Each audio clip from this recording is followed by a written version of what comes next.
Society knows when it wants to know that it's just a jellyfish and is only controlled by the people who want to move the sheep around. They'll tell them anything. Everybody knows that everybody's lying.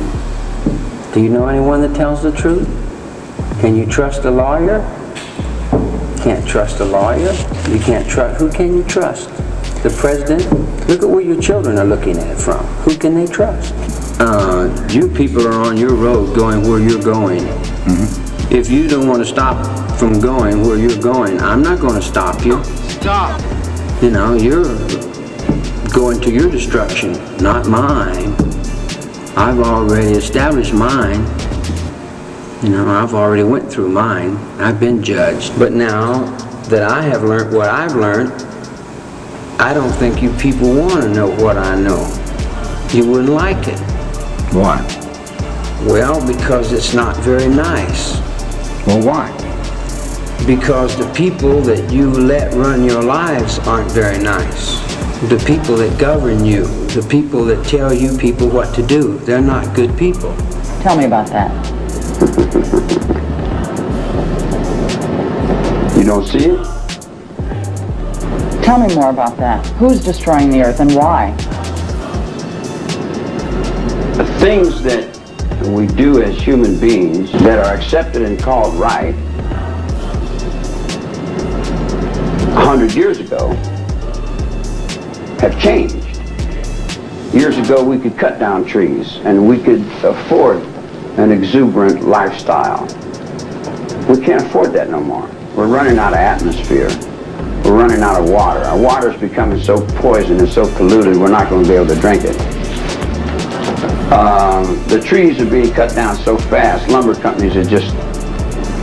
The United States is owned by foreign corporations. And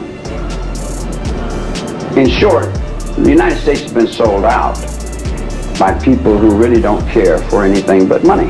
And the people that live on that level, they don't care about the average honest mule that just goes back and forth to work.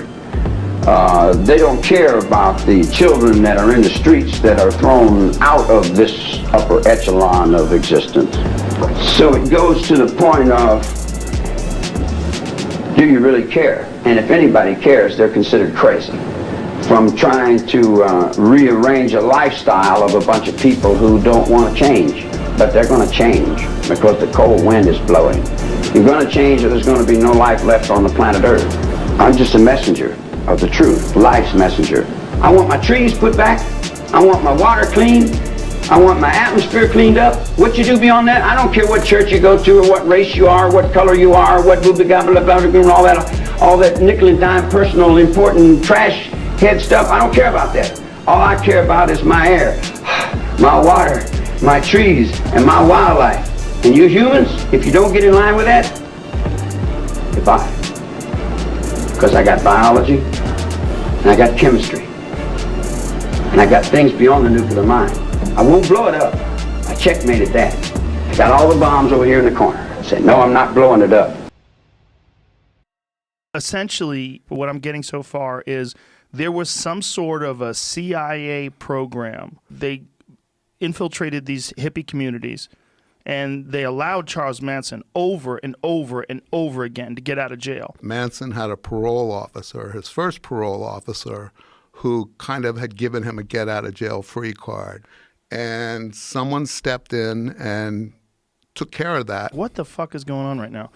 Essentially, what you're saying is that Charles Manson was a part of some sort of a program. Yes. Again, this is where I got to reel it in a little bit. Yeah, I understand. Okay. What I've proven is that he was getting leniency from the federal government. Now, what do you think happened? Did they find him in prison? Again, I'll go there with you, Okay. and I get criticism for this. MK Ultra began in the federal prisons experiments on prisoners. A few years ago, it was revealed that Whitey Bulger had been a part of MK Ultra experimentation in the 50s when he was incarcerated. He believed that all of his violence was a product of what had happened to him in prison when he was experimented upon with LSD through these scientists. Manson was in the prime place where the experiments were occurring in prisons before he was released. So if Smith was a part of these experiments, and if Smith was also his parole officer, and Smith might have been aware of the entire process of it and was supervising him upon his release. Yeah. Every time Manson got arrested, which should have just locked him up, they would just let him go. Yeah. Charlie or members of the family were arrested, and then it seemed like the police officers who were holding them were being told, hey, you got to let these guys go. Yeah. This is a higher situation. This is above your pay grade. Yeah. They wanted him out. He said he was more important to somebody out than in. He goes, you've got to find out who it was. And I go, how do I do that? And he goes, you're not going to be able to. I go, but what should I look at? He goes, well, he was working either for local law enforcement, the federal government, the FBI, but somebody wanted him out there doing whatever he was doing. That's where Or the CIA spit. Or the CIA or the FBI. Right, being a part of a program. Right.